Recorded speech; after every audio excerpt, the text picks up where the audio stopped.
Friends ಬನ್ನಿ ಇವತ್ತು ನಮ್ಮ ಮನೆಯಲ್ಲಿರುವಂತಹ ಕರುಗಳನ್ನ ತೋರಿಸ್ತೀನಿ. ಯಾವ್ಯಾವ ರೀತಿ ಕರುಗಳಿದ್ದಾವೆ ಅಂತ ನೋಡ್ಕೊಂಬರೋಣ. ಒಂದು 3 ಕರುಗಳಿದ್ದಾವೆ ನೋಡಿ, ಎಷ್ಟು ಚೆನ್ನಾಗಿದ್ದಾವೆ. ಎಚ್ ಎಫ್ ಕರು, ರೆಡ್ ಅನ್ನು. 2 ಕರು ಹಾಕಿತ್ತು. ಇದು ಎಚ್ ಎಫ್ ಕರು, 2 ಕರು ತುಂಬ ಚೆನ್ನಾಗಿತ್ತು. ಅದಕ್ಕೆ ಒಂದೇ ಒಂದು ಪುಟಾಣಿ ವಿಡಿಯೋ ತೊಗೊಂಡೆ ನೋಡಿ, ಎಷ್ಟು ಚೆನ್ನಾಗಿದ್ದಾವೆ ಅಂತ. ಎಚ್ ಎಫ್ ಕರುಗಳು ತುಂಬಾ ಚೆನ್ನಾಗಿದ್ದು.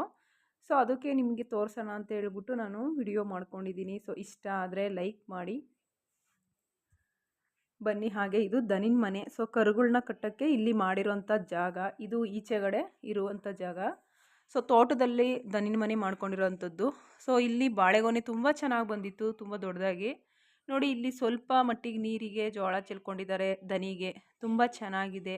ಬನ್ನಿ ತೋರಿಸ್ತೀನಿ. ಇಲ್ಲಿ ನೋಡಿ, ಪರಂಗಿ ಗಿಡ ಮತ್ತು ಬಾಳೆ ಗಿಡ ಎಲ್ಲನೂ ಹಾಕ್ಕೊಂಡಿದ್ದಾರೆ. ಅಂದರೆ ನೀರಿನ ವ್ಯವಸ್ಥೆ ತುಂಬ ಕಡಿಮೆ ಇದೆ, ಅದರಲ್ಲೂ ಸಹ ಇವರು ಹಾಕ್ಕೊಂಡಿದ್ದಾರೆ. ಗ್ರೇಟ್ ಅಂತಲೇ ಹೇಳ್ಬೋದು. ನೀವು ನೋಡಿ ಇಲ್ಲಿ ನಾನು ತೋರಿಸ್ತಾ ಇರೋವಂಥದ್ದು 2-3 ಪರಂಗಿ ಗಿಡ ಹಾಕ್ಕೊಂಡಿದ್ದಾರೆ.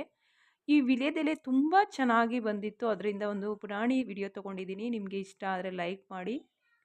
ವಿಳ್ಯದೆಲೆ ಇಷ್ಟು ಚೆನ್ನಾಗಿ ಬರೋಲ್ಲ, ಯಾಕಂದರೆ ಕೆಲವ್ರಿಗೆ ಅದು ಆಗ್ಬರುತ್ತೆ, ಕೆಲವ್ರಿಗೆ ಅದು ಹೊಂದಾಣಿಕೆ ಆಗಲ್ಲ ಅಂತಲೇ ಹೇಳ್ಬೋದು. ಬನ್ನಿ, ಇಲ್ಲೊಂದು 2-3 ಹೂವಿನ ಸಸಿ ಹಾಕ್ಕೊಂಡಿದ್ದಾರೆ. ಇದು ನಾನು ನಮ್ಮ ಅಮ್ಮ ಮನೆಗೆ ಹೋದಾಗ ಅಲ್ಲಿ ತೆಗೆದುಕೊಂಡಂತಹ ಒಂದು ವಿಡಿಯೋ. ನಿಮ್ಗೇನಾದರೂ ಈ ಒಂದು ವಿಡಿಯೋ ಇಷ್ಟ ಆದರೆ ಲೈಕ್ ಮಾಡಿ. ನೋಡಿ, ಇಲ್ಲೊಂದು 2-3 ಹೂವಿನ ಸಸಿ, ಕನಕಾಂಬರ ಸಸಿ ಎಲ್ಲನೂ ಹಾಕ್ಕೊಂಡಿದ್ದಾರೆ. ತೋಟದಲ್ಲಿ ಕಟ್ಕೊಂಡಿರುವಂತಹ ದನಿನ ಮನೆ ಇದು. ತುಂಬ ಚೆನ್ನಾಗಿದೆ. ಜೋಳ ಎಲ್ಲ ಚೊಳ್ಕೊಂಡಿದ್ದಾರೆ ದನಿಗೆ. ನನ್ನ ಮಗ ನೋಡಿ ಆಟ ಆಡ್ತಾ ಇದ್ದಾನೆ ಅವ್ರ ದೊಡ್ಡಮ್ಮನ ಜೊತೆ. ನೋಡಿ, ಇದು ಅಷ್ಟು ದನಿನ ಮನೆ. ಈ ಕಡೆ ಮತ್ತೆ ಚಿಕ್ಕದಾಗಿ ಶೆಡ್ ಥರ ಮಾಡ್ಕೊಂಡಿದ್ದಾರೆ. ತುಂಬ ಚೆನ್ನಾಗಿದೆ. ನೇಚರ್ ಹೇಳಬೇಕು ಅಂದರೆ ತುಂಬ ಒಂದು ಇಷ್ಟ ಆಗುತ್ತೆ ಅಂತಲೇ ಹೇಳ್ತಾ ಇದ್ದೀನಿ.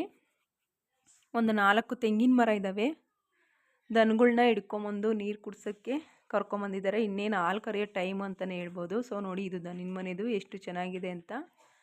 ಜೋಳ ಅಂತೂ ತುಂಬ ಚೆನ್ನಾಗಿ ಬಂದಿತ್ತು. ಜೋಳದಲ್ಲಂತೂ ಎಷ್ಟು ಥರ ಸೊಪ್ಪಿತ್ತು ಅಂತ ನಾನು ಸುಮ್ಮನೆ ನೋಡೋಣ ಹಾಗೆ ಅಂತ ವಿಡಿಯೋ ಮಾಡ್ತಾಯಿದ್ದೆ. ಹತ್ರಕ್ಕೆ ಹೋಗಿ ನೋಡ್ತೀನಿ, ಎಷ್ಟು ಥರ ಸೊಪ್ಪು ಹುಟ್ಟಿದೆ ಅಂದರೆ ಜೋಳದಲ್ಲಿ ನೀವು ನೋಡ್ಬೋದು. ತೋರಿಸ್ತೀನಿ ನೋಡಿ ಈಗ ನಾನು. ಇದು ಒಂದೊಂದು ಸೊಪ್ಪು ಒಂದೊಂದು ಥರ ಇದೆ.